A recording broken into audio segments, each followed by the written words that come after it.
Hey everyone, Josh Merhar here, and today I'm going to show you some less than obvious ways to use the bottomless pit of exercises and challenges that is Ted Reed's Progressive Steps to Syncopation for the Modern Drummer.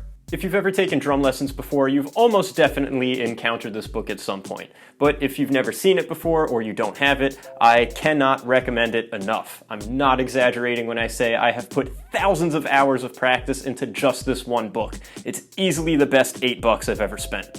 That being said, the things demonstrated in this video do require a copy of the Syncopation book, or at least a copy of the page titled Exercise 1, found on page 38 in the classic version of the book with the blue and white cover. You could probably get a digital copy of this book somewhere online, but do yourself a favor and spend the $8 to just get the full book. The transcriptions accompanying this video will have all of the demonstrations written out note for note. So if you don't have a copy of the book handy, you could snag the transcriptions on my Patreon page to follow along. For these demonstrations, I'm going to establish an ostinato, which is a fancy word for a repeating pattern, but I'm going to have an ostinato going between a few of my limbs, and then I will play the snare drum melody on the remaining limb. Maybe you've played through this page before by playing the snare melody underneath a swing rhythm or on top of a foot pattern, but let's explore a few other ways that we could use the rhythms on this page. The first ostinato we're going to lay down has a straight eighth note feel. I'm going to have a 3-stroke grouping on the ride cymbal with my right hand, and then I'm going to have this kind of New Orleans second line feel going on in my feet. So the kick is going to land on beat 1, the and of beat 2, and on beat 4. And then my hi-hat foot, I'm going to close the hi-hats on beat 2 and then splash them open on beat 4.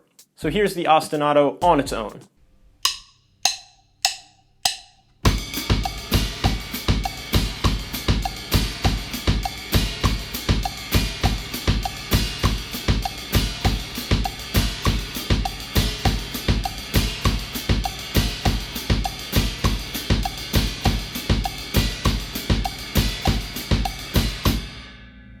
Once you have the ostinato going, add the snare melody underneath.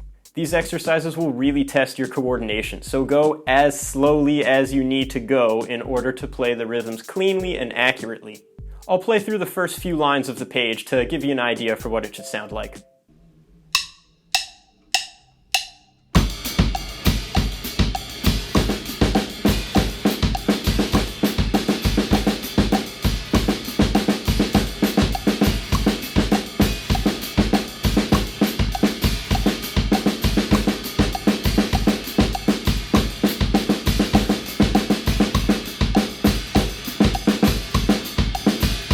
For this next demonstration, we're going to switch to a more straight-ahead rock feel. I'll have steady eighth notes going on the hi-hats with my right hand, and then I'll hit the snare drum on beats 2 and 4, typical backbeat stuff.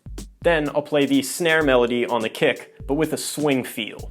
Playing swung eighths on the kick underneath straight eighths on the hi-hats is weird. To get the feel for where the kicks should land relative to the hi-hats, start by playing steady eighth note triplets on the bass drum underneath the straight eighths on the hi-hats with the backbeats on the snare. Then drop the middle triplet from the kick pattern. This will leave us with a shuffle on the bass drum underneath straight eighth notes on the hi-hats. Let's get the feel for that real quick.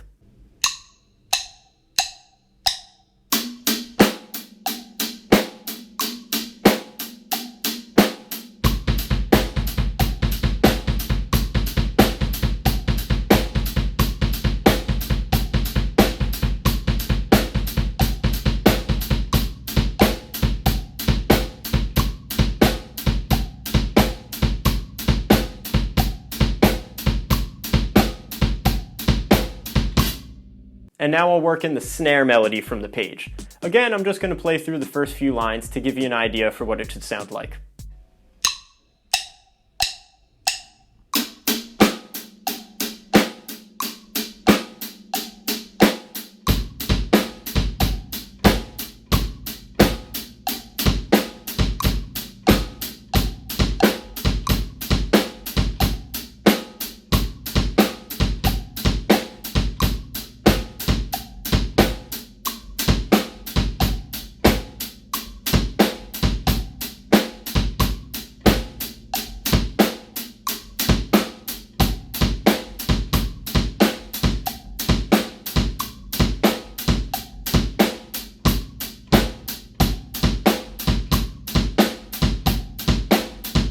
For this last demonstration, we're going to get into triplet mode.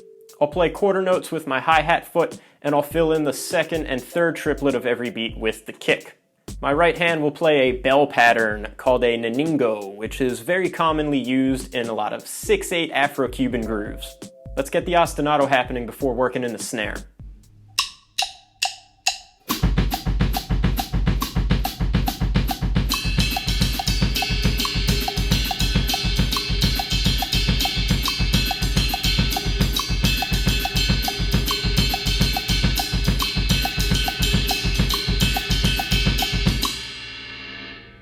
When you get really comfortable with that pattern, start working in the snare drum. Again, go as slowly as you need to in order to play the rhythms accurately before trying to play faster. I'll demonstrate the first few lines again to show you what we're really going for.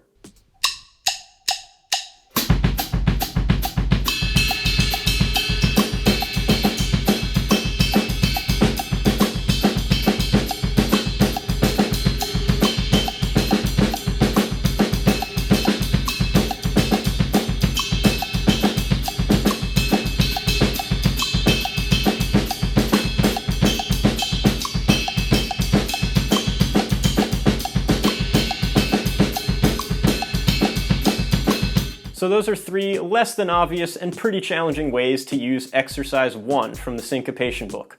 Using the rhythms on the page in this way will help you become incredibly coordinated while heightening your awareness of everything you play on the drums. Note-for-note transcriptions of all of these demonstrations in their entirety are available on my Patreon page. And if you like what you saw in this video, consider checking it out. Your support grants you access to transcriptions for this video, as well as transcriptions for all of my other lesson videos. As always, thanks for watching and see you next time.